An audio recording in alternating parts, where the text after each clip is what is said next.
That is prediction. And today I want to talk about three movies that are considered horror films, but in my opinion are actually anything but that.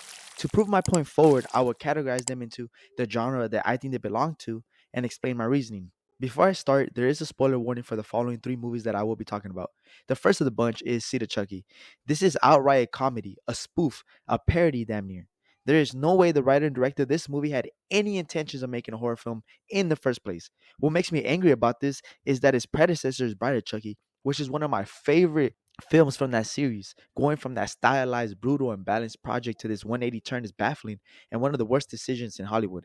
Why focus on the comedy aspect, and specifically, why is it so meta? We have Wu-Tang Clan's Redman's trying to seduce the real Jennifer Tilly, or at least an exaggerated version of herself that can't get an acting job. And that's just one of the examples of it being really, really meta. As Jennifer Tilly not only plays her real self, but is the voice of Tiffany. Then we have a masturbation scene, and oh, don't let me forget, we have an insemination scene, which is beyond anything I ever thought we'd see in a Chucky movie. This movie feels like everyone in the writer's room was gassing each other up with their first idea. You know, during the brainstorming process, where usually most of your ideas don't see the light of day, this movie is the exception, as all of their first ideas saw the light of day. Some insane examples of this movie being a comedy are the inclusion of traditional Chinese sounds in the background whenever Glenn would bring up him being from China, or when Glenn started doing kung fu to be Chucky's ass. I think most of the comedy does come from Glenn, as he is the supportive comedy roles. As a comedy, I do recommend this movie, and it does its job well, because as a horror and as a Chucky movie, it fails miserably. The next movie that duped me into thinking it was a horror film is Midsummer. Now, I can see why people might think this movie is scary, as there is a cult element, the uneasiness feeling that Ari Aster is so naturally good at bringing into a film, the score and some of the visuals are unsettling, but I'm not one of those people. That being said, I actually like this movie a lot under the lens of it being an anti rom com. I think this is up there with Blue Valentine and Gone Girl as the ultimate anti rom com. This movie meets all the characteristics that are with that genre, such as subverting expectations, realistic portrayals, unconventional endings, and genre bending. This movie is really a ploy to tell a breakup story.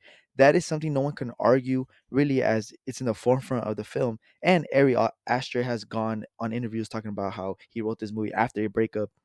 It's honestly sad watching the boyfriend just be a dick to Florence throughout the whole movie, gaslighting her and manipulating her on multiple occasions. She deserved better, but I do really love that Florence's character goes through a rebirth of sorts and finds freedom in that journey.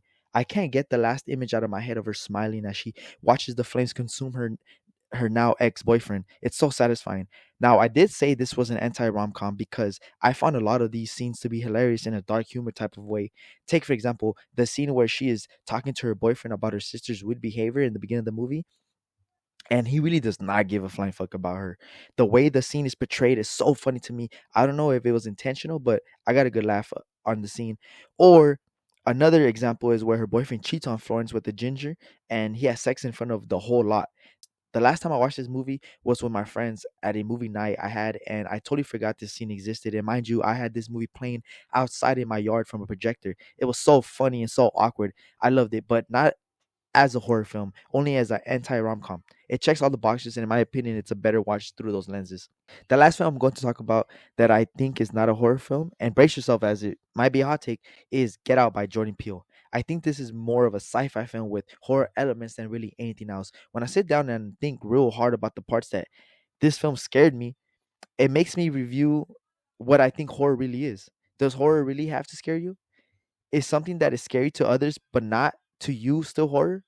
I don't have these answers, but what I do know is that I always thought this movie was a sci-fi film. I know that has to do with hypnotization and the sunken place and all that, but something about the procedure of a brain transplant so that one man can live in another man's body is so highlighted to me in my brain that for whatever reason I associate the rest of the film as sci-fi. The truly only scene that is actually horror to me and gives me the heebie-jeebies is the sunken place scene where we see Chris stuck there for a second, not being able to move. The imagery of his point of view getting smaller and smaller as he falls into the abyss is so good. That scene always made me have a visceral reaction and always got to me. But one scary scene that does not make this whole movie a horror film. Also, what's up with that poor attempt at a jump scare with the gardener running up on Chris? That's really the only scene that made no sense to me, and it can be 100% cut from the movie. It does nothing for the film, and I'm convinced it was for the trailer content. It actually really hard to put this movie in a box, and that's honestly something I love about it. But what I do know is that the only box it truly doesn't fit inside is a horror one. Anyways, those are my picks for horror films that are actually not horror. I have way more movies in my head now that I'm sitting down and started writing the script for this video. I wonder if you guys feel the same, and if you don't, tell me which films you guys think are. Like and subscribe, and thank you for watching my videos. Peace out.